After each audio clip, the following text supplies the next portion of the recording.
What is RDI in sleep apnea, and how does it differ from AHI? Imagine trying to sleep peacefully but your breathing keeps getting interrupted in ways you might not even notice. That's where understanding respiratory disturbance index and apnea-hypopnea index comes into play. These numbers help doctors figure out how severe your sleep-breathing issues are. The apnea-hypopnea index measures how many times per hour your breathing stops completely or becomes very shallow. An apnea is when breathing pauses for at least 10 seconds, and a hypopnea is when airflow drops by at least 30% for the same amount of time. Both events can cause your blood oxygen levels to fall and wake you up briefly. The apnea-hypopnea index is the main number used to diagnose sleep apnea and see how serious it is. Usually, if your index is less than 5, it's considered normal. Between 5 and 15 means mild sleep apnea. From 15 to 30 is moderate, and over 30 is severe.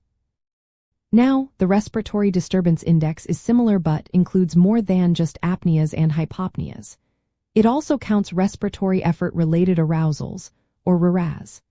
These are smaller breathing disruptions that don't qualify as full apneas or hypopneas but still cause your body to wake up slightly. RDIs happen when your breathing effort increases but airflow doesn't drop enough to meet the usual criteria. Even though these events are subtle, they can still fragment your sleep and make you feel tired during the day.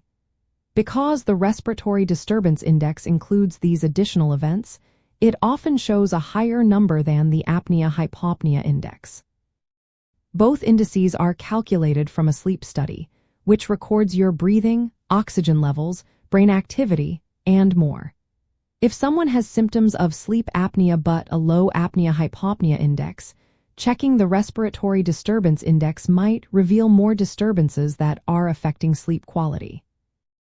The severity categories for the respiratory disturbance index are similar to those for the apnea-hypopnea index: mild from 5 to 15, moderate from 15 to 30, and severe over 30. Understanding the difference helps doctors better diagnose and treat sleep apnea. For example, a person with a low apnea-hypopnea index but a high respiratory disturbance index might still benefit from treatment because their sleep is being disrupted by these smaller events. This can explain why some people feel tired even if their standard index seems low. In short, the apnea-hypopnea index counts only the big breathing pauses and shallow breaths, while the respiratory disturbance index adds in the smaller disruptions that can still disturb sleep.